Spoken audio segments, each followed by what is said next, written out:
The subconscious mind is reactive and reflexive. This is its nature. It rebounds, rewards, and repays. It is the law of correspondence. It responds by corresponding. As you contemplate right action, you will automatically experience a reaction or response in yourself, which represents the guidance or answer of your subconscious mind. In seeking guidance, you simply think quietly about right action, which means that you are using the infinite intelligence residence in your subconscious mind to the point where it begins to use you. From there on, your course of action is directed and controlled by the subjective wisdom within you, which is all-wise and omnipotent. Your decision will be right.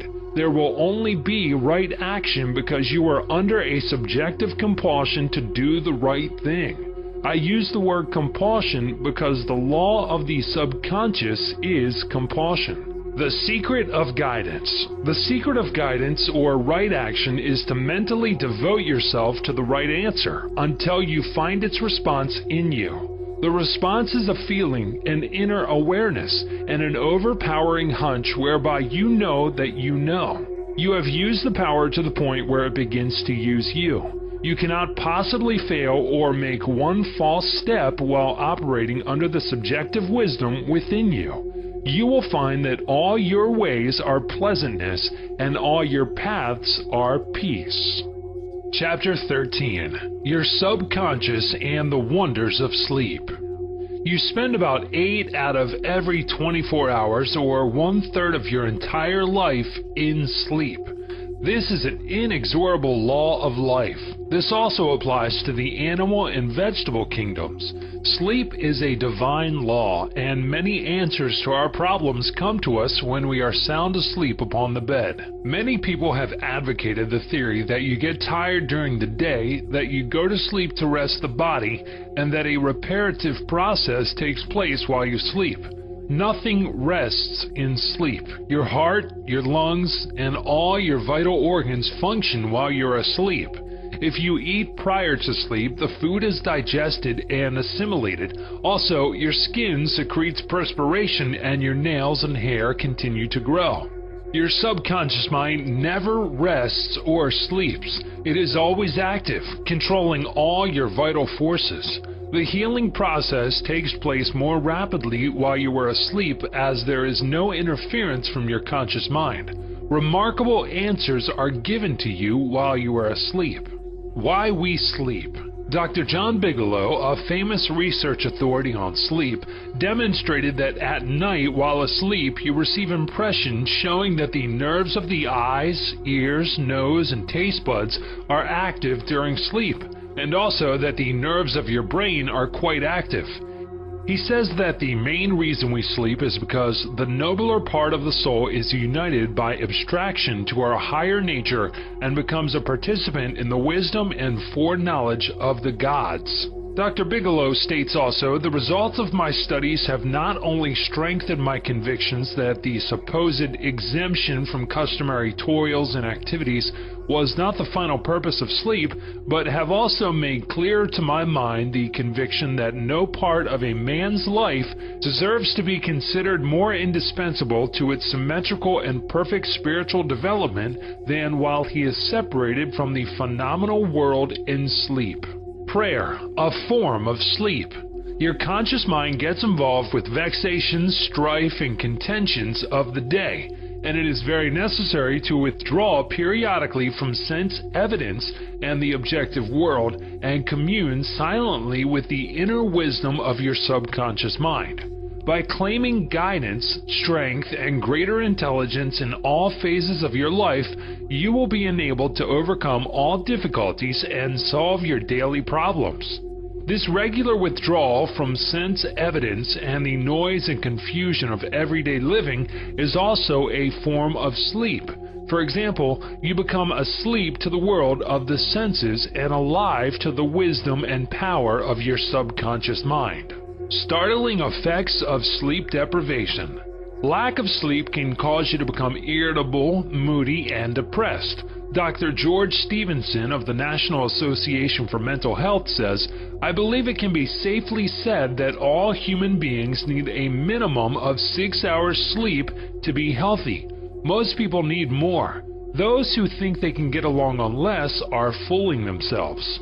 Medical research scholars investigating sleep processes and deprivation of sleep point out that severe insomnia has preceded psychological breakdown in some instances. Remember, you are spiritually recharged during sleep, and adequate sleep is essential to produce joy and vitality in life. You need more sleep. Robert O'Brien, in an article, "Maybe You Need More Sleep," in an issue of the Reader's Digest, reports the following experiment on sleep. For the last 3 years, experiments have been in progress at Walter Reed Army Institute of Research in Washington, D.C. Subjects, more than 100 military and civilian volunteers, have been kept awake for as long as 4 days. Thousands of tests have measured the effects of their behavior and personality. Results of these tests have given scientists astonishingly new insights into the mysteries of sleep. They now know that a tired brain apparently craves sleep so hungrily that it will sacrifice anything to get it. After only a few hours of sleep loss, fleeting stolen naps called lapses or microsleep occurred at the rate of 3 or 4 an hour. As in sleep, eyelids dropped, heartbeat slowed. Each lapse lasted just a fraction of a second. Sometimes the lapses were periods of blankness, sometimes they were filled with images, wisps of dreams. As hours of sleep loss mounted, the lapses took place more often and lasted longer, perhaps 2 or 3 seconds. Even if the subjects had been piloting an airliner in a thunderstorm, they still couldn't have resisted microsleeps for those few priceless seconds. And it can happen to you, as many who have fallen asleep at the wheel of a car can testify.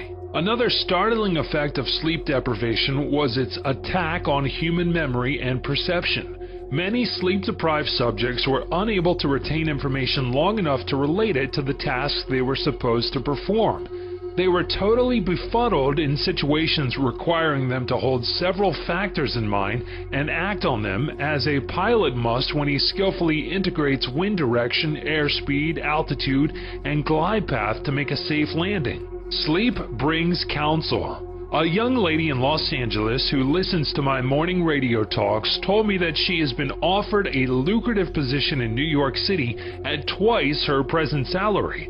She was wondering whether to accept or not and prayed prior to sleep as follows: "The creative intelligence of my subconscious mind knows what is best for me. Its tendency is always lifeward, and it reveals to me the right direction, which blesses all concerned. I give thanks for the answer which I know will come to me." She repeated this simple prayer over and over again as a lullaby prior to sleep, and in the morning she had a persistent feeling that she should not accept the offer. She rejected the offer, and subsequent events verified her inward sense of knowing, because the company went bankrupt in a few months following their offer of employment to her. The conscious mind may be correct on the facts objectively known, but the intuitive faculty of her subconscious mind saw the failure of the concern in question and prompted her accordingly. Saved from certain disaster. I will illustrate how the wisdom of your subconscious mind can instruct you and protect you relative to your request for right action as you go to sleep. Many years ago, before the Second World War, I was offered a very lucrative assignment in the Orient, and I prayed for guidance and the right decision as follows: "Infinite intelligence within me knows all things, and the right decision is revealed to me in divine order. I will recognize the answer when it comes." I repeated this simple prayer over and over again as a lullaby prior to sleep, and in a dream came the vivid realization of things to come 3 years hence. An old friend appeared in the dream and said, "Read these headlines. Do not go." The headlines of the newspaper which appeared in the dream related to war and attack on Pearl Harbor. Occasionally, the writer dreams literally. The aforementioned dream was undoubtedly a dramatization of the subconscious mind which projected a person whom I trusted and respected. To some, a warning may come in the form of a mother who appears in a dream. She tells the person not to go here or there and the reason for the warning. Your subconscious mind is all wise. It knows all things. Oftentimes, it will speak to you only in a voice that your conscious mind will immediately accept as true.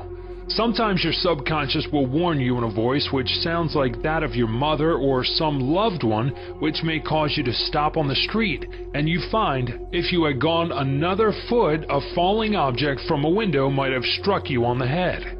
My subconscious mind is one with the universe subconscious, and it knew the Japanese were planning a war, and it also knew when the war would start. Dr. Ryan, director of the Department of Psychology at Duke University, has gathered together a vast amount of evidence showing that a great number of people all over the world see events before they happen, and in many instances are therefore able to avoid the tragic event which was foreseen vividly in a dream. The dream which I had showed clearly the headlines in the New York Times about 3 years prior to the tragedy of Pearl Harbor. In consequence of this dream, I immediately canceled the trip as I felt a subconscious compulsion to do so. 3 years later, the Second World War proved the truth of the inner voice of intuition. Your future is in your subconscious mind. Remember that the future, the result of your habitual thinking, is already in your mind except when you change it through prayer. The future of a country, likewise, is in the collective subconscious of the people of that nation. There is nothing strange in the dream I had wherein I saw the headlines of the New York newspapers long before the war began. The war had already taken place in mind, and all the plans of attack were already engraved on that great recording instrument, the subconscious mind or collective unconscious of the universal mind. Tomorrow's events are in your subconscious mind. So are next week's and next month's, and they may be seen by a highly psychic or clairvoyant person. No disaster or tragedy can happen to you if you decide to pray. Nothing is predetermined or foreordained. Your mental attitude, for example, the way you think, feel, and believe, determines your destiny. You can, through scientific prayer, which is explained in a previous chapter, mold, fashion, and create your own future. Whatsoever a man soweth, that shall he also reap. A cat nap gets him $15,000. One of my students mailed me a newspaper clipping 3 or 4 years ago about a man called Ray Hammerstrom, a roller at the steel works in Pittsburgh operated by Jones and Laughlin Steel Corporation. He received $15,000 for his dream. According to the article, the engineers could not fix a faulty switch in a newly installed bar mill which controlled the delivery of straight bars to the cooling beds. The engineers worked on the switch about 11 or 12 times to no avail. Hammerstrom thought a lot about the problem and tried to figure out a new design which might work. Nothing worked. One afternoon, he lay down for a nap, and prior to sleep, he began to think about the answer to the switch problem. He had a dream in which a perfect design for the switch was portrayed. When he awoke, he sketched his new design according to the outline of his dream. This visionary catnap won Hammerstrom a check for $15,000, the largest award the firm ever gave an employee for a new idea. How a famous professor solved his problem in sleep. Dr. H.V. Helprich, professor of Assyrian at the University of Pennsylvania, wrote as follows: "One Saturday morning I had been wearying myself in the vain attempt to decipher 2 small fragments of a gate which were supposed to belong to the finger rings of some Babylonians. About midnight, weary and exhausted, I went to bed and dreamed the following remarkable dream. A tall, thin priest of Nippur, about 40 years of age, led me to the treasure chamber of the temple, a small, low-ceilinged room without windows, while scrapes of a gate and lapazula lay scattered on the floor. Here he addressed me as follows: The two fragments which you have published separately on page 22 and 26 belong together, are not finger rings. The first two rings served as earrings for the statue of the god. The two fragments you have are the portions of them. If you will put them together, you will have confirmation of my words. I awoke at once, I examined the fragments, and to my astonishment found the dream verified. The problem was then, at last, solved. This demonstrates clearly the creative manifestation of his subconscious mind, which knew the answer to all his problems. How the subconscious works for a famous writer while he slept. Robert Louis Stevenson, in one of his books, Across the Plains, devotes a whole chapter to dreams. He was a vivid dreamer and had the persistent habit of giving specific instructions to his subconscious every night prior to sleep. He would request his subconscious to evolve stories for him while he slept.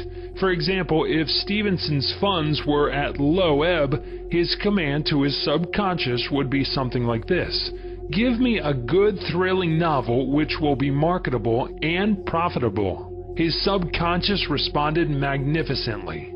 Stevenson says, "These little brownies, the intelligences and powers of his subconscious, can tell me a story piece by piece, like a serial, and keep me, its supposed creator, all the while in total ignorance of where they aim."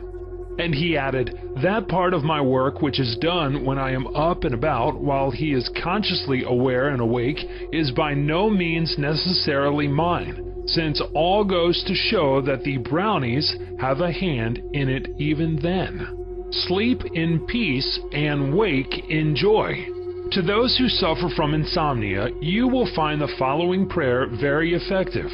Repeat it slowly, quietly, and lovingly prior to sleep.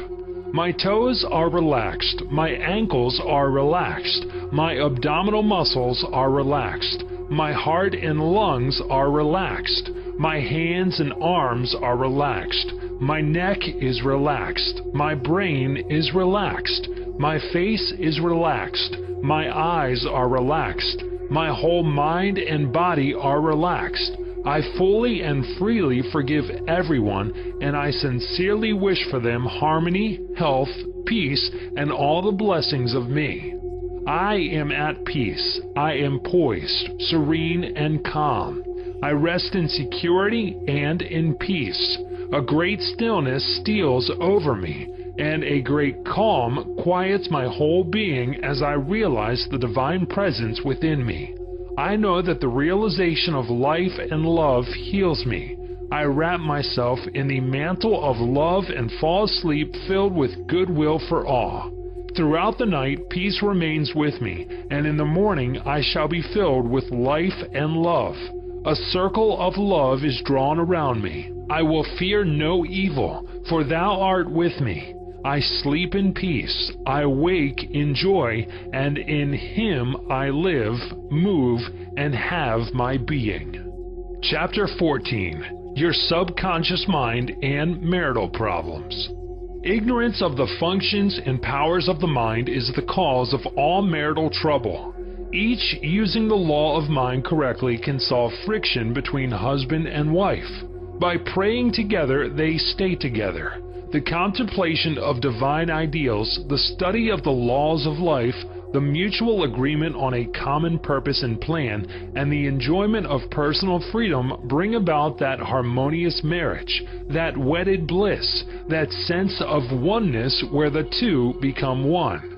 The best time to prevent divorce is before marriage. It is not wrong to try to get out of a very bad situation. But why get into the bad situation in the first place? Would it not be better to give attention to the real cause of marital problems? In other words, to really get at the root of the matter involved. As with all other problems of men and women, the problems of divorce, separation, annulment, and endless litigation are directly traceable to lack of knowledge of the working and interrelationship of the conscious and subconscious mind. The meaning of marriage. Marriage, to be real, must first be on a spiritual basis. It must be of the heart, and the heart is the chalice of love. Honesty, sincerity, kindness, and integrity are also forms of love. Each partner should be perfectly honest and sincere with the other. It is not a true marriage when a man marries a woman for her money, social position, or to lift his ego, because this indicates a lack of sincerity, honesty, and true love. Such a marriage is a farce, a sham, and a masquerade. When a woman says, "I am tired of working, I want to get married because I want security," her premise is false. She is not using the laws of mind correctly. Her security depends upon her knowledge of the interaction of the conscious and subconscious mind and its application. For example, a woman will never lack for wealth or health if she applies the techniques outlined in the respective chapters of this book. Her wealth can come to her independent of her husband, father, or anyone else. A woman is not dependent on her husband for health, peace, joy, inspiration, guidance, love, wealth, security, happiness, or anything in the world. Her security and peace of mind come from her knowledge of the inner powers within her and from the constant use of the laws of her own mind in a constructive fashion. How to attract the ideal husband. You are now acquainted with the way your subconscious mind works. You know that whatever you impress upon it will be experienced in your world.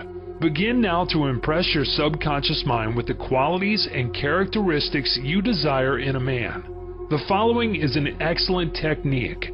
Sit down at night in your armchair, close your eyes, let go, relax the body, become very quiet, passive, and receptive. Talk to your subconscious mind and say to it, "I am now attracting a man into my experience who is honest, sincere, loyal, faithful, peaceful, happy, and prosperous. These qualities which I admire are sinking down into my subconscious mind now. As I dwell upon these characteristics, they become a part of me and are embodied subconsciously. I know there is an irresistible law of attraction and that I attract to me a man according to my subconscious belief. I attract that which I feel to be true in my subconscious mind. I know I can contribute to his peace and happiness. He loves my ideals and I love his ideals. He does not want to make me over, neither do I want to make him over. There is mutual love, freedom, and respect." Practice this process of impregnating your subconscious mind. Then you will have the joy of attracting to you a man possessing the qualities and characteristics you mentally dwelt upon. Your subconscious intelligence will open up a pathway whereby both of you will meet according to the irresistible and changeless flow of your own subconscious mind. Have a keen desire to give the best that is in you of love, devotion, and cooperation. Be receptive to this gift of love, which you have given to your subconscious mind. How to attract the ideal wife. Affirm as follows: I now attract the right woman who is in complete accord with me. This is a spiritual union because it is divine love functioning through the personality of someone with whom I blend perfectly. I know I can give to this woman love, light, peace, and joy. I feel and believe I can make this woman's life full, complete, and wonderful. I now decree that she possesses the following qualities and attributes.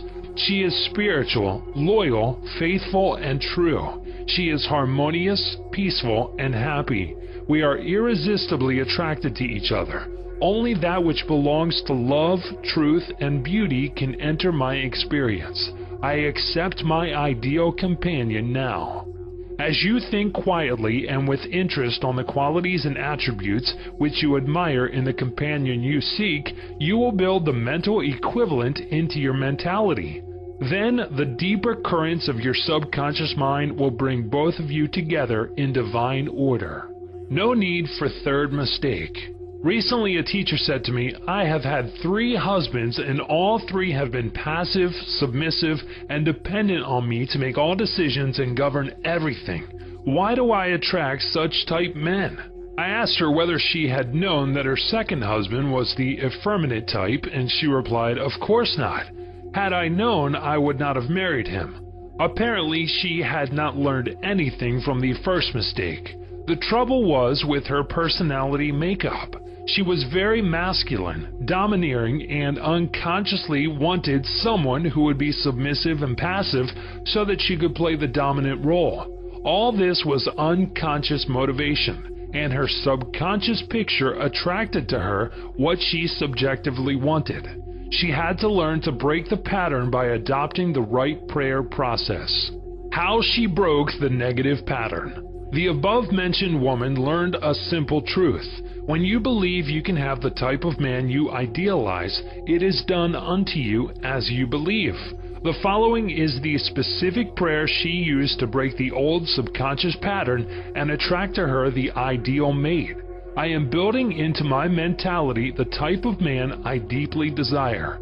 The man I attract for a husband is strong, powerful, loving, very masculine, successful, honest, loyal, and faithful. He finds love and happiness with me. I love to follow where he leads. I know he wants me, and I want him. I am honest, sincere, loving, and kind. I have wonderful gifts to offer him. They are goodwill, a joyous heart, and a healthy body. He offers me the same. It is mutual. I give and I receive. Divine intelligence knows where this man is, and the deeper wisdom of my subconscious mind is now bringing both of us together in its own way, and we recognize each other immediately. I release this request to my subconscious mind, which knows how to bring my request to pass. I give thanks for the perfect answer. She prayed in the above manner night and morning, affirming these truths and knowing that through frequent occupation of the mind, she would reach the mental equivalent of that which she sought. The answer to her prayer. Several months went by. She had a great number of dates and social engagements, none of which was agreeable to her. When she was about to question, waver, doubt, and vacillate, she reminded herself that the infinite intelligence was bringing it to pass in its own way, and that there was nothing to be concerned about.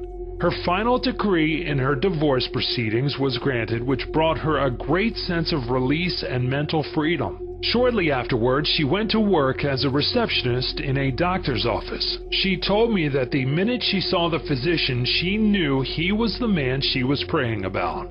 Apparently, he knew it too, because he proposed to her the first week she was in the office, and their subsequent marriage was ideally happy.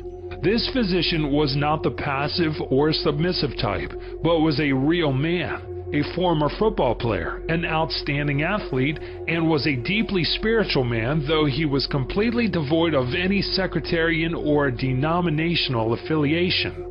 She got what she prayed for because she claimed it mentally until she reached the point of saturation. In other words, she mentally and emotionally united with her idea, and it became a part of her in the same way that an apple becomes a part of her bloodstream. Should I get a divorce? Divorce is an individual problem. It cannot be generalized. In some cases, of course, there never should have been a marriage. In some cases, divorce is not the solution, no more so than marriage is the solution for a lonely man. Divorce may be right for one person and wrong for another. A divorced woman may be far more sincere and noble than many of her married sisters who perhaps are living a lie. For example, I once talked with a woman whose husband was a dope fiend, an ex-convict, a wife-beater, and a non-provider. She had been told it was wrong to get a divorce. I explained to her that marriage is of the heart. If two hearts blend harmoniously, lovingly, and sincerely, that is the ideal marriage. The pure action of the heart is love. Following this explanation, she knew what to do. She knew in her heart that there is no divine law which compelled her to be browbeaten, intimidated, and beaten because someone said, "I pronounce you man and wife." If you are in doubt as to what to do, ask for guidance, knowing that there is always an answer and you will receive it. Follow the lead that comes to you in the silence of your soul. It speaks to you in peace. Drifting into divorce. Recently, a young couple, married for only a few months, was seeking a divorce. I discovered that the young man had a constant fear that his wife would leave him. He expected rejection, and he believed that she would be unfaithful. These thoughts haunted his mind and became an obsession with him. His mental attitude was one of separation and suspicion. She felt unresponsive to him. It was his own feeling and atmosphere of loss and separation operating through them. This brought about a condition or action in accordance with the mental pattern behind it. There is a law of action and reaction, or cause and effect. The thought is the action, and the response of the subconscious mind is the reaction. His wife left home and asked for a divorce, which is what he feared and believed she would do. Divorce begins in the mind. Divorce takes place first in the mind. The legal proceedings follow after. These two young people were full of resentment, fear, suspicion, and anger. These attitudes weaken, exhaust, and debilitate the whole being. They learned that hate divides and that love unites. They began to realize what they had been doing with their minds. Neither one of them knew the law of mental action, nor they were misusing their minds and bringing on chaos and misery. These two people went back together at my suggestion and experimented with prayer therapy. They began to radiate love, peace, and goodwill to each other. Each one practiced radiating harmony, health, peace, and love to the other, and they alternated in the reading of the Psalms every night. Their marriage is growing more beautiful every day. The nagging wife. Many times the reason the wife nags is because she gets no attention. Oftentimes it is a craving for love and affection. Give your wife attention and show your appreciation. Praise and exalt all her many good points. There is also the nagging type of woman who wants to make the man conform to her particular pattern. This is about the quickest way in the world to get rid of a man. The wife and the husband must cease being scavengers, always looking at the petty faults or errors in each other. Let each give attention and praise for the constructive and wonderful qualities in the other. The brooding husband. If a man begins to brood, grows morbid against his wife because of the things she said or did, he is, psychologically speaking, committing adultery. One of the meanings of adultery is idolatry. Example, giving attention to or uniting mentally with that which is negative and destructive. When a man is silently resenting his wife and is full of hostility towards her, he is unfaithful. He is not faithful to his marriage vows, which are to love, cherish, and honor her all the days of his life. The man who is brooding, bitter, and resentful can swallow his sharp remarks, abate his anger, and he can go to great lengths to be considerate, kind, and courteous. He can deftly skirt the differences. Through praise and mental effort, he can get out of the habit of antagonism. Then he will be able to get along better not only with his wife, but with his business associates also. Assume the harmonious state and eventually you will find peace and harmony. The great mistake. A great mistake is to discuss your marital problems or difficulties with neighbors and relatives. Suppose, for example, a wife says to the neighbor, "John never gives me any money. He treats my mother abominably, drinks to excess, and is constantly abusive and insulting." Now, this wife is degrading and belittling her husband in the eyes of all the neighbors and relatives. He no longer appears as the ideal husband to them. Never discuss your marital problems with anyone except a trained counselor. Why cause numerous people to think negatively of your marriage? Moreover, as you discuss and dwell upon these shortcomings of your husband, you are actually creating these states within yourself. Who is thinking and feeling it? You are.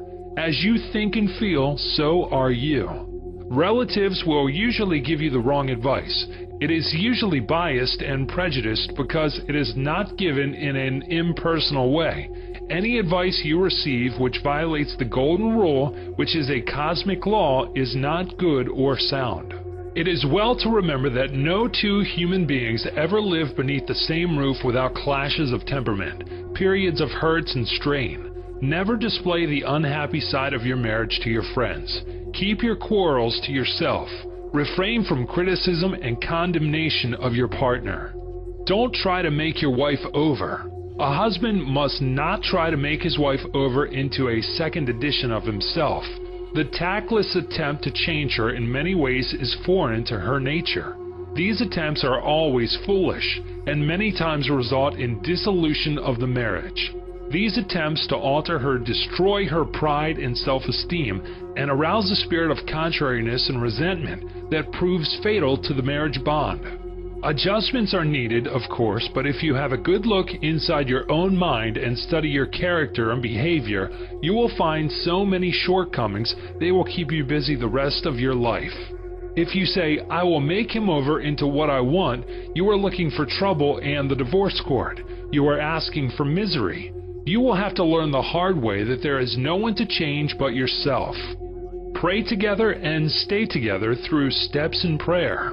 The first step, never carry over from one day to another accumulated irritations arising from little disappointments. Be sure to forgive each other for any sharpness before you retire at night. The moment you awaken in the morning, claim infinite intelligence is guiding you in all your ways. Send out loving thoughts of peace, harmony, and love to your marriage partner, to all members of the family, and to the whole world. The second step, say grace at breakfast. Give thanks for the wonderful food, for your abundance, and for all your blessings. Make sure that no problems, worries, or arguments shall enter into the table conversation. The same applies at dinner time. Say to your wife or husband, "I appreciate all you are doing, and I radiate love and goodwill to you all day long." The third step, the husband and wife should alternate in praying each night. Do not take your marriage partner for granted. Show your appreciation and love. Think appreciation and goodwill rather than condemnation, criticism, and nagging. The way to build a peaceful home and a happy marriage is to use a foundation of love, beauty, harmony, mutual respect, faith in God, and all things good. Read the 23rd, 27th, and 91st Psalms, the 11th chapter of Hebrews, the 13th chapter of 1 Corinthians, and other great texts of the Bible before going to sleep. As you practice these truths, your marriage will grow more and more blessed through the years. Chapter 15. Your Subconscious Mind and Your Happiness. William James, father of American psychology, said that the greatest discovery of the 19th century was not in the realm of physical science. The greatest discovery was the power of the subconscious touched by faith. In every human being is that limitless reservoir of power, which can overcome any problem in the world. True and lasting happiness will come into your life the day you get the clear realization that you can overcome any weakness, the day you realize that your subconscious can solve your problems, heal your body, and prosper you beyond your fondest dream. You might have felt very happy when your child was born, when you got married, when you graduated from college, or when you won a great victory or a prize. You might have been very happy when you became engaged to the loveliest girl or the most handsome man. You could go on and list innumerable experiences which have made you happy. However, no matter how marvelous these experiences are, they do not give real lasting happiness. They are transitory. The book of Proverbs gives the answer. Whosoever trusteth in the Lord, happy is he. When you trust in the Lord, the power and wisdom of your subconscious mind to lead, guide, govern, and direct all your ways, you will become poised, serene, and relaxed. As you radiate love, peace, and goodwill to all, you are really building a superstructure of happiness for all the days of your life. You must choose happiness. Happiness is a state of mind. There is a phrase in the Bible which says, "Choose ye this day whom ye will serve." You have the freedom to choose happiness. This may seem extraordinarily simple, and it is. Perhaps this is why people stumble over the way to happiness. They do not see the simplicity of the key to happiness. The great things of life are simple, dynamic, and creative. They produce well-being and happiness. St. Paul reveals to you how you can think your way into a life of dynamic power and happiness in these words. Finally, brethren, whatsoever things are true, whatsoever things are honest, whatsoever things are just, whatsoever things are pure, whatsoever things are lovely, whatsoever things are of good rapport, if there be any virtue, and if there be any praise, think on these things. Galatians 4:8. How to choose happiness. Begin now to choose happiness. This is how you do it. When you open your eyes in the morning, say to yourself, divine order takes charge of my life today and every day. All things work together for good for me today. This is a new and wonderful day for me. There will never be another day like this one. I am divinely guided all day long, and whatever I do will prosper. Divine love surrounds me, enfolds me, and enwraps me, and I go forth in peace. Whenever my attention wanders away from that which is good and constructive, I will immediately bring it back to the contemplation of that which is lovely and of good rapport. I am a spiritual and mental magnet attracting to myself all things which bless and prosper me. I am going to be a wonderful success in all my undertakings today. I am definitely going to be happy all day long. Start each day in this manner, then you will be choosing happiness, and you will be a radiant, joyous person. He made it a habit to be happy. A number of years ago, I stayed for about a week in a farmer's house in Connemara on the west coast of Ireland. He seemed to be always singing and whistling and was full of humor. I asked him the secret of his happiness, and his reply was, "It is a habit of mine to be happy. Every morning when I awaken and every night before I go to sleep, I bless my family, the crops, the cattle, and I thank God for the wonderful harvest." This farmer had made a practice of this for over 40 years. As you know, thoughts repeated regularly and systematically sink into the subconscious mind and become habitual. He discovered that happiness is a habit. You must desire to be happy. There is one very important point about being happy. You must sincerely desire to be happy. There are people who have been depressed, dejected, and unhappy so long that when they suddenly were made happy by some wonderful, good, joyous news, they would actually be like the woman who said to me, "It is wrong to be so happy." They have been so accustomed to the old mental patterns that they do not feel at home being happy. They long for the former depressed, unhappy state. I knew a woman in England who had rheumatism for many years. She would pat herself on the knee and say, "My rheumatism is bad today. I cannot go out. My rheumatism keeps me miserable." This dear elderly lady got a lot of attention from her son, daughter, and the neighbors. She really wanted her rheumatism. She enjoyed her misery, as she called it. This woman did not really want to be happy. I suggested a curative procedure to her. I wrote down some biblical verses and told her that if she gave attention to these truths, her mental attitude would undoubtedly change and will result in her faith and confidence in being restored to health. She was not interested. There seems to be a peculiar mental morbid streak in many people whereby they seem to enjoy being miserable and sad. Why choose unhappiness? Many people choose unhappiness by entertaining these ideas. Today is a black day. Everything is going to go wrong. I am not going to succeed. Everyone is against me. Business is bad and it is going to get worse. I'm always late. I never get the breaks. He can, but I can't. If you have this attitude of mind, the first thing in the morning, you will attract all these experiences to you, and you will be very unhappy. Begin to realize that the world you live in is determined largely by what goes on in your mind. Marcus Aurelius, the great Roman philosopher and sage, said, "A man's life is what his thoughts make of it." Emerson, America's foremost philosopher, said, "A man is what he thinks all day long." The thoughts you habitually entertain in your mind have the tendency to actualize themselves in physical conditions. Make certain you do not indulge in negative thoughts, defeatist thoughts, or unkind, depressing thoughts. Recall frequently to your mind that you can experience nothing outside your own mentality. If I had $1 million, I would be happy. I have visited many men in mental institutions who were millionaires, but they insisted they were penniless and destitute. They were incarcerated because of psychotic, paranoid, and manic depressive tendencies. Wealth in and of itself will not make you happy. On the other hand, it is not a deterrent to happiness.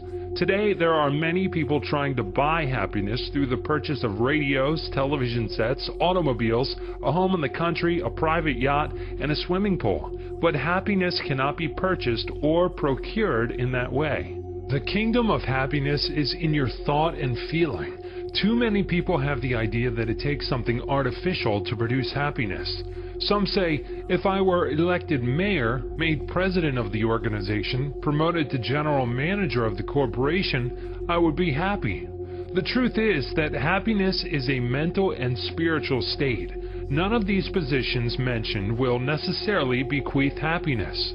Your strength, joy, and happiness consist in finding out the law of divine order and right action lodged in your subconscious mind, and by applying these principles in all phases of your life. He found happiness to be the harvest of a quiet mind. Lecturing in San Francisco some years ago, I interviewed a man who was very unhappy and dejected over the way his business was going. He was the general manager. His heart was filled with resentment toward the vice president and the president of the organization. He claimed that they opposed him. Because of this internal strife, business was declining, he was receiving no dividends or stock bonuses. This is how he solved his business problem. The first thing in the morning, he affirmed quietly as follows: all those working in our corporation are honest, sincere, cooperative, faithful, and full of goodwill to all. They are mental and spiritual links in the chain of this corporation's growth, welfare, and prosperity. I radiate love, peace, and goodwill in my thoughts, words, and deeds to my 2 associates and to all those in the company. The president and the vice president of our company are divinely guided in all their undertakings. The infinite intelligence of my subconscious mind makes all decisions through me. There is only right action in our business transactions and in our relationship with each other. I send the messengers of peace, love, and goodwill before me to the office. Peace and harmony reign supreme in the minds and hearts of all those in the company, including myself. I now go forth into a new day full of faith, confidence, and trust. This business executive repeated the above meditation slowly 3 times in the morning, feeling the truth of what he affirmed. When fearful or angry thoughts came into his mind during the day, he would say to himself, peace, harmony, and poise govern my mind at all times. As he continued disciplining his mind in this manner, all the harmful thoughts ceased to come, and peace came into his mind. He reaped the harvest. Subsequently, he wrote me to the effect that at the end of about 2 weeks of reordering his mind, the president and the vice president called him into the office, praised his operations and his new constructive ideas, and remarked how fortunate they were in having him as general manager. He was very happy in discovering that man finds happiness within himself. The block or stump is not really there. I read a newspaper article some years ago which told me about a horse that shied when he came to a stump on the road. Subsequently, every time the horse came to that same stump, he shied. The farmer dug the stump out, burned it, and leveled the old road. Yet for 25 years, every time the horse passed the place where the former stump was, he shied. The horse was shying at the memory of a stump. There is no block to your happiness save in your own thought life and mental imagery. Is fear or worry holding you back? Fear is a thought in your mind. You can dig it up this very moment by supplanting it with faith in success, achievement, and victory over all problems. I knew a man who failed in business. He said to me, I made mistakes. I've learned a lot. I am going back into business and I will be a tremendous success. He faced up to that stump in his mind. He did not whine or complain, but he tore up the stump of failure, and through believing in his inner powers to back him up, he banished all fear thoughts and old depressions. Believe in yourself and you will succeed and be happy.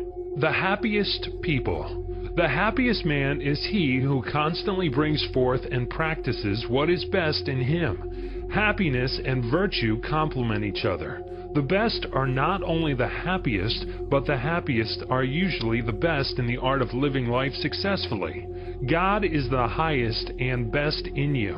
Express more of God's love, light, truth, and beauty, and you will become one of the happiest persons in the world today. Epictetus, the Greek Stoic philosopher, said, "There is but one way to tranquility of mind and happiness. Let this, therefore, be always ready at hand with thee, both when thou wakest early in the morning and all the day long, and when thou goest late to sleep, to account no external things thy own, but commit all these to God." Chapter 16. Your subconscious mind and harmonious human relations. In studying this book, you learn that your subconscious mind is a recording machine, which faithfully reproduces whatever you impress upon it. This is one of the reasons for the application of the golden rule in human relations. All things whatsoever ye would that men should do unto you, do ye even so to them. This quotation has outer and inner meanings. You are interested in its inner meaning from the standpoint of your subconscious mind, which is, as you would that men should think about you, think you about them in a like manner. As you would that men should feel about you, feel you also about them in like manner. As you would want men to act toward you, act you toward them in like manner. For example, you may be polite and courteous to someone in your office, but when his back is turned, you are very critical and resentful toward him in your mind. Such negative thoughts are highly destructive to you. It is like taking poison. You are actually taking mental poisons which rob you of vitality, enthusiasm, strength, guidance, and goodwill. These negative thoughts and emotions sink down into your subconscious and cause all kinds of difficulties and maladies in your life. The master key to happy relationships with others. Judge not that ye be not judged. For with what judgment ye judge, ye shall be judged. And with what measure ye mete, it shall be measured to you again. A study of this quotation and the application of the inner truths therein contained represent the real key to harmonious relations. To judge is to think, to arrive at a mental verdict or conclusion in your mind.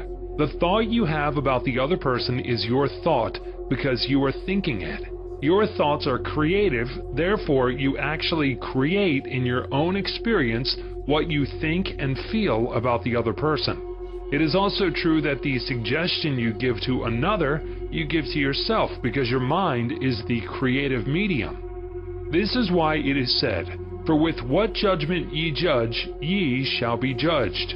When you know this law and the way your subconscious mind works, you are careful to think, feel, and act right towards others. These verses teach you about the emancipation of man and reveal to you the solution to your individual problems.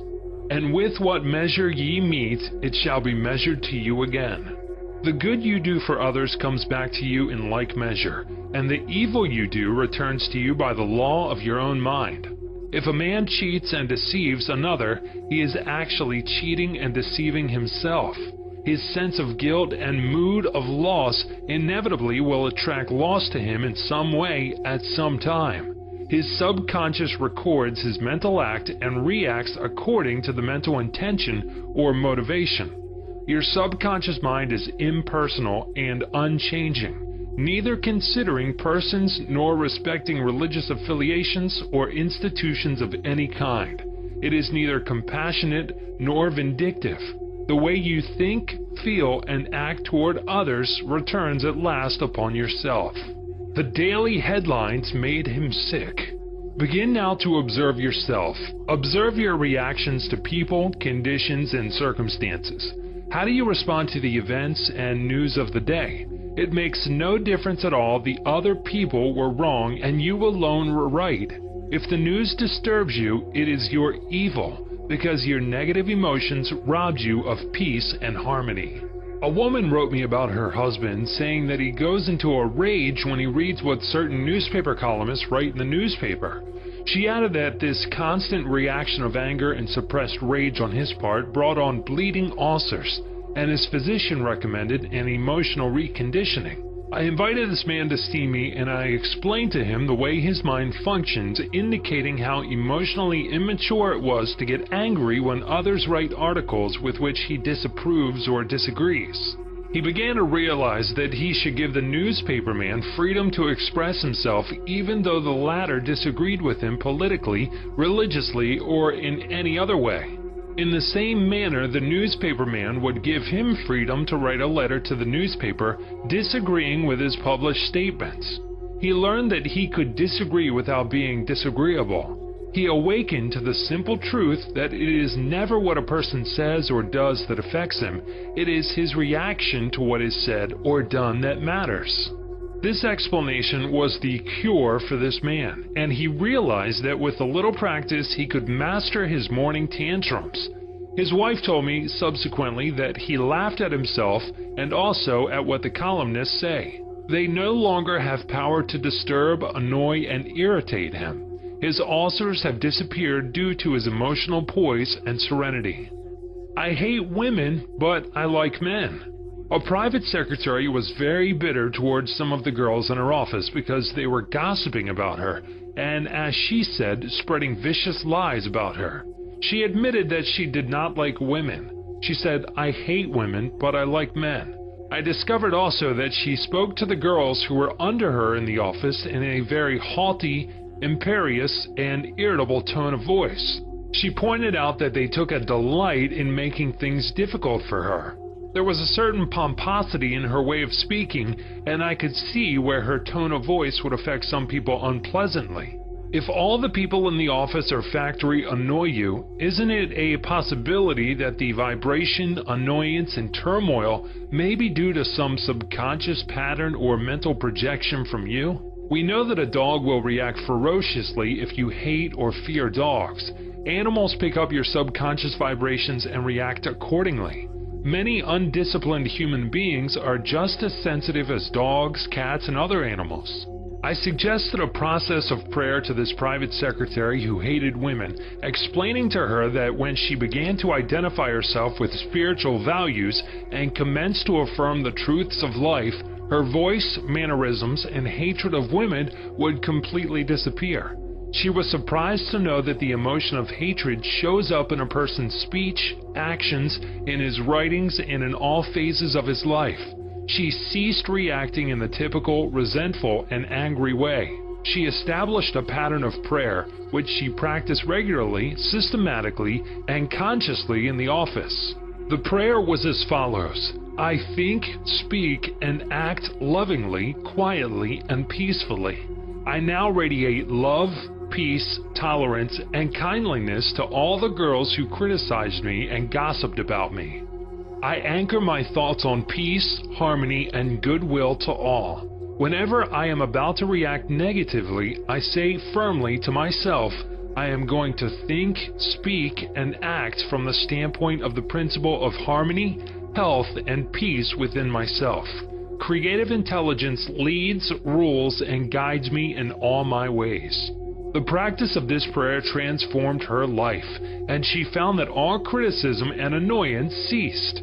The girls became co-workers and friends along life's journey.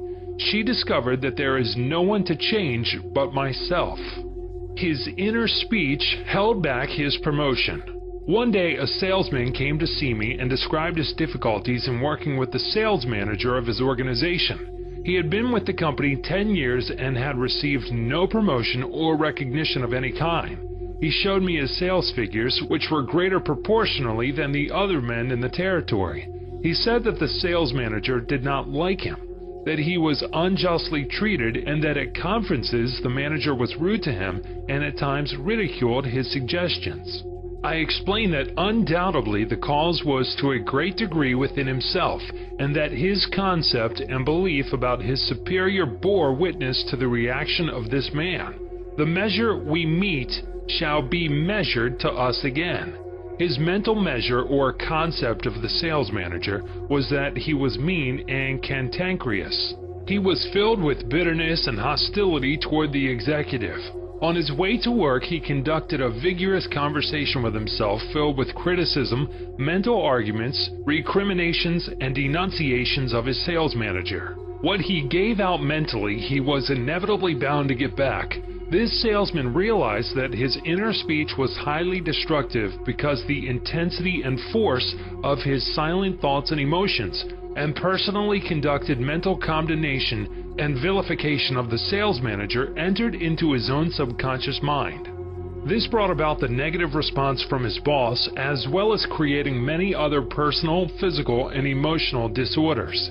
He began to pray frequently as follows: I am the only thinker in my universe. I am responsible for what I think about my boss. My sales manager is not responsible for the way I think about him.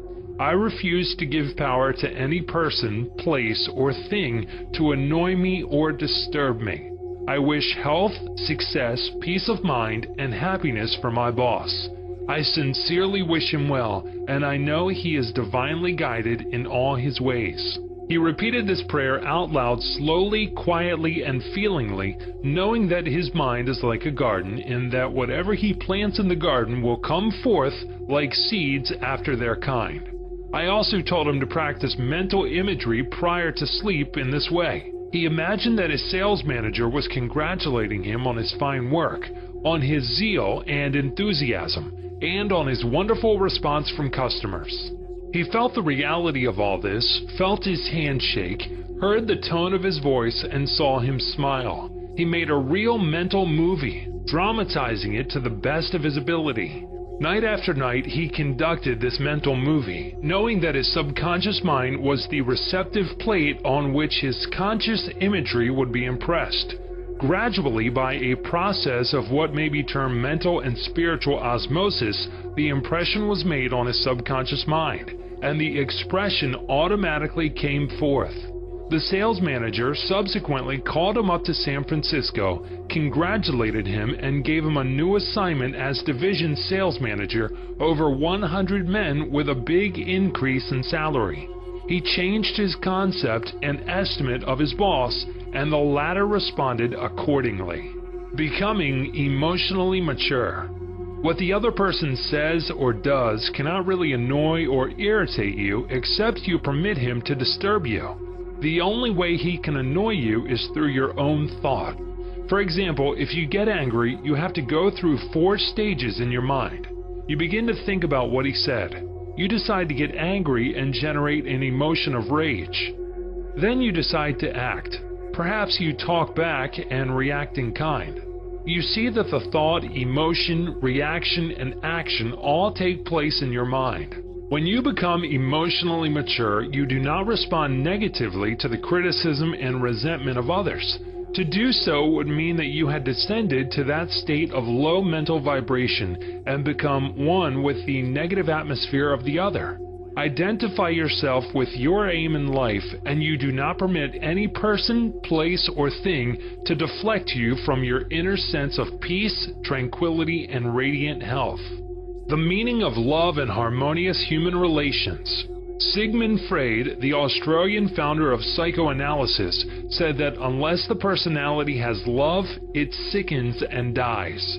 Love includes understanding, goodwill, and respect for the divinity in the other person. The more love and goodwill you emanate and exude, the more comes back to you. If you puncture the other fellow's ego and wound his estimate of himself, you cannot gain his goodwill. Recognize that every man wants to be loved and appreciated and made to feel important in the world. Realize that the other man is conscious of his true worth, and that, like yourself, he feels the dignity of being an expression of the one life principle animating all men. As you do this consciously and knowingly, you build the other person up and he returns your love and goodwill. He hated audiences. An actor told me that the audience booed and hissed him on his first appearance on the stage. He added that the play was badly written and that undoubtedly he did not play a good role. He admitted openly to me that for months afterward he hated audiences. He called them dopes, dummies, stupid, ignorant, gullible, etc. He quit the stage in disgust and went to work in the drugstore for a year. One day, a friend invited him to hear a lecture in Town Hall, New York City, on how to get along with ourselves. This lecture changed his life. He went back to the stage and began to pray sincerely for the audience and himself. He poured out love and goodwill every night before appearing on the stage. He made it a habit to claim that the peace of God filled the hearts of all present, and that all present were lifted up and inspired. During each performance, he sent out love vibrations to the audience. Today, he is a great actor and he loves and respects people. His goodwill and esteem are transmitted to others and are felt by them. Handling difficult people. There are difficult people in the world who are twisted and distorted mentally. They are malconditioned. Many are mental delinquents, argumentative, uncooperative, cantankerous, cynical, and sour on life. They are sick psychologically. Many people have deformed and distorted minds, probably warped during childhood. Many have congenital deformities. You would not condemn a person who had tuberculosis, nor should you condemn a person who is mentally ill. No one, for example, hates or resents a hunchback. There are many mental hunchbacks. You should have compassion and understanding. To understand all is to forgive all. Misery loves company. The hateful, frustrated, distorted, and twisted personality is out of tune with the infinite. He resents those who are peaceful, happy, and joyous. Usually he criticizes, condemns, and vilifies those who have been very good and kind to him. His attitude is this: why should they be so happy when he is so miserable? He wants to drag them down to his own level. Misery loves company. When you understand this, you remain unmoved, calm, and dispassionate. The practice of empathy in human relations. A girl visited me recently stating that she hated another girl in her office. She gave as a reason that the other girl was prettier, happier, and wealthier than she, and in addition was engaged to the boss of the company where they worked. One day after the marriage had taken place, the crippled daughter, by a former marriage of the woman whom she hated, came into the office. The child put her arms around her mother and said, "Mommy, Mommy, I love my new daddy. Look what he gave me." She showed her mother a wonderful new toy. She said to me, "My heart went out to that little girl and I knew how happy she must feel. I got a vision of how happy this woman was. All of a sudden, I felt love for her, and I went into the office and wished her all the happiness in the world, and I meant it." In psychological circles today, this is called empathy, which simply means the imaginative projection of your mental attitude into that of another. She projected her mental mood or the feeling of her heart into that of the older woman, and began to think and look out through the other woman's brain. She was actually thinking and feeling as the other woman, and also as the child, because she likewise had projected herself into the mind of the child. She was looking out from the vantage point of the child's mother. If tempted to injure or think ill of another, project yourself mentally into the mind of Moses and think from the standpoint of the 10 Commandments. Appeasement never wins. Do not permit people to take advantage of you or gain their point by temper tantrums, crying jags, or so-called heart attacks. These people are dictators who try to enslave you and make you do their bidding. Be firm but kind and refuse to yield. Appeasement never wins. Refuse to contribute to their delinquency, selfishness, and possessiveness. Remember, do that which is right. You are here to fulfill your ideal and remain true to the eternal virilities and spiritual values of life, which are eternal. Give no one in all the world the power to deflect you from your goal. your aim in life, which is to express your hidden talents to the world, to serve humanity, and to reveal more and more of God's wisdom, truth, and beauty to all people in the world. Remain true to your ideal. Know definitely and absolutely that whatever contributes to your peace, happiness, and fulfillment must of necessity bless all men who walk the earth. The harmony of the part is the harmony of the whole, for the whole is in the part, and the part is in the whole. All you owe the other, as Paul says, is love, and love is the fulfilling of the law of health, happiness, and peace of mind. Chapter 17. How to use your subconscious mind for forgiveness. Life plays no favorites. God is life, and this life principle is flowing through you this moment. God loves to express himself as harmony, peace, beauty, joy, and abundance through you. This is called the will of God, or the tendency of life. If you set up resistance in your mind to the flow of life through you, this emotional congestion will get snarled up in your subconscious mind and cause all kinds of negative conditions. God has nothing to do with unhappy or chaotic conditions in the world. Man's negative and destructive thinking brings about all these conditions.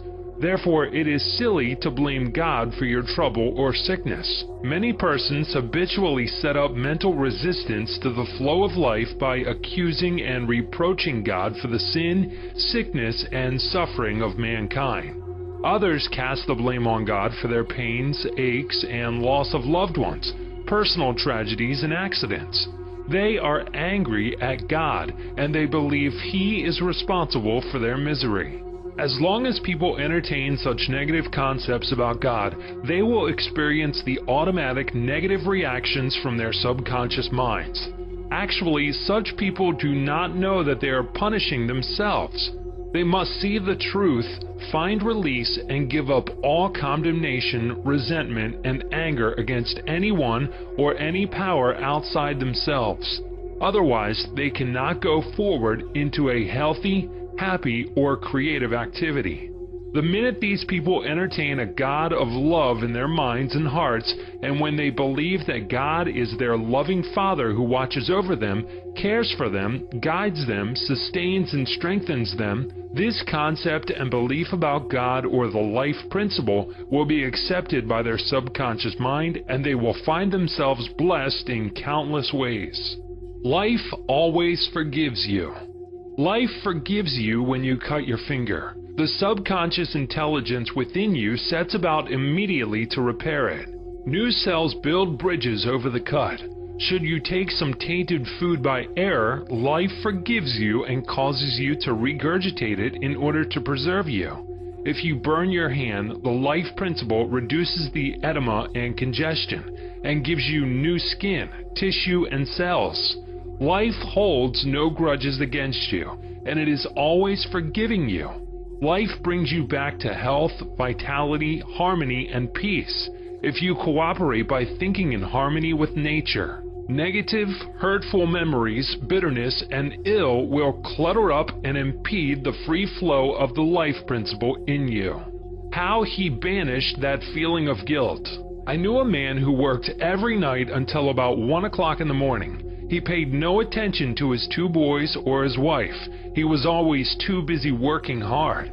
He thought people should pat him on the back because he was working arduously and persistently past midnight every night. He had a blood pressure of over 200 and was full of guilt. Unconsciously, he proceeded to punish himself by hard work, and he completely ignored his children. A normal man does not do that. He is interested in his boys and in their development. He does not shut his wife out of his world. I explained to him why he was working so arduously. There is something eating you inside. Otherwise, you would not act this way. You are punishing yourself, and you have to learn to forgive yourself. He did have a deep sense of guilt. It was toward a brother. I explained to him that God was not punishing him, but that he was punishing himself. For example, if you misuse the laws of life, you will suffer accordingly. If you put your hand on a naked charged wire, you will get burned. The forces of nature are not evil. It is your use of them that determines whether they have a good or evil effect. Electricity is not evil. It depends on how you use it, whether to burn down a structure or light up a home. The only sin is ignorance of the law, and the only punishment is the automatic reaction of man's misuse of the law. If you misuse the principle of chemistry, you may blow up the office or the factory. If you strike your hand on a board, you may cause your hand to bleed. The board is not for that purpose. Its purpose may be to lean upon or to support your feet. This man realized that God does not condemn or punish anyone, and that all his suffering was due to the reaction of his subconscious mind to his own negative and destructive thinking. He had cheated his brother at one time, and the brother had now passed on. Still, he was full of remorse and guilt. I asked him, "Would you cheat your brother now?" He said, "No." "Did you feel you were justified at the time?" His reply was yes.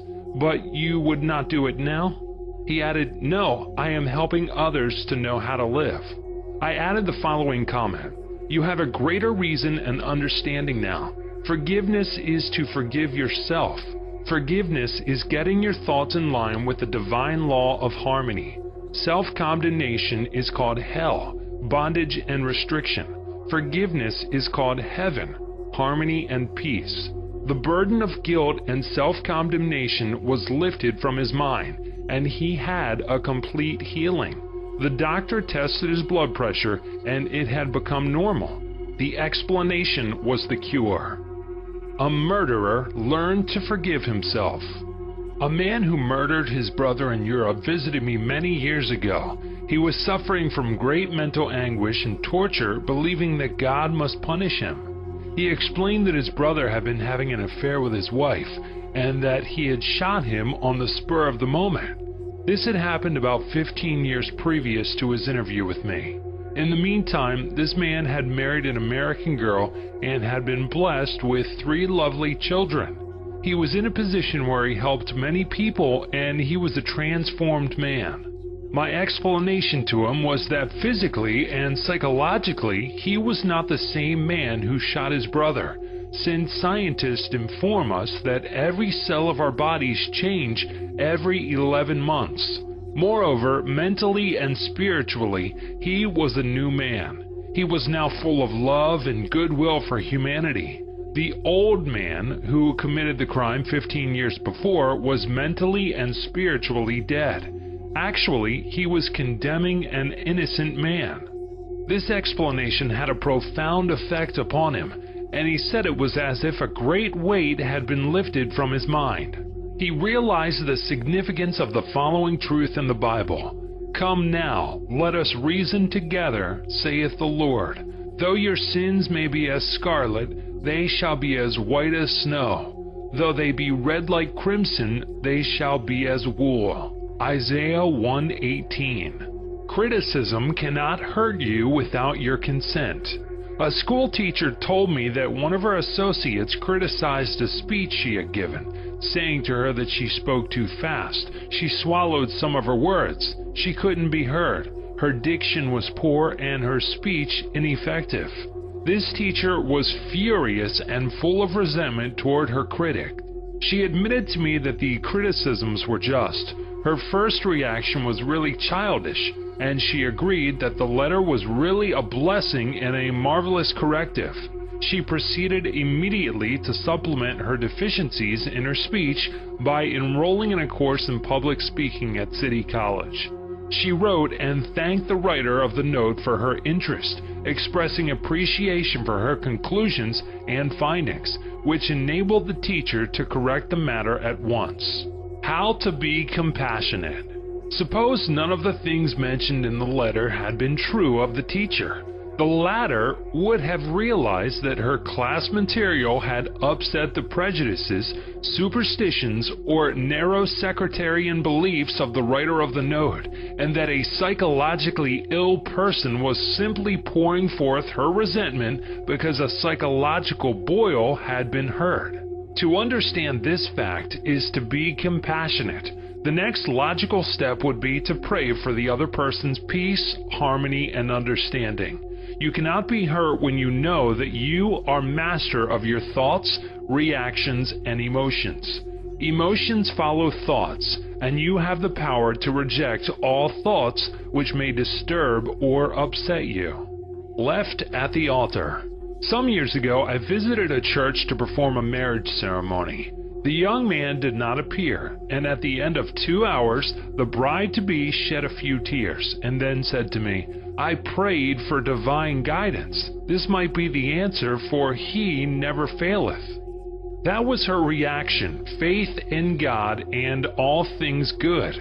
She had no bitterness in her heart because, as she said, it must not have been right action because my prayer was for right action for both of us.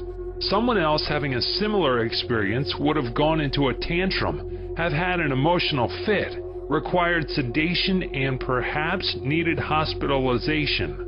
Tune in with the infinite intelligence within your subconscious depths, trusting the answer in the same way that you trusted your mother when she held you in her arms.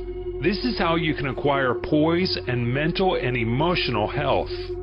It is wrong to marry. Sex is evil, and I am evil. Some time ago, I talked to a young lady aged 22. She was taught that it was a sin to dance, to play cards, to swim, and to go out with men. She was threatened by her mother, who told her she would burn eternally in hellfire if she disobeyed her will and her religious teachings. This girl wore a black dress and black stockings. She wore no rouge, lipstick, or any form of makeup because her mother said that these things were sinful. Her mother told her that all men were evil, and that sex was of the devil and simply diabolic debauchery. This girl had to learn how to forgive herself as she was full of guilt.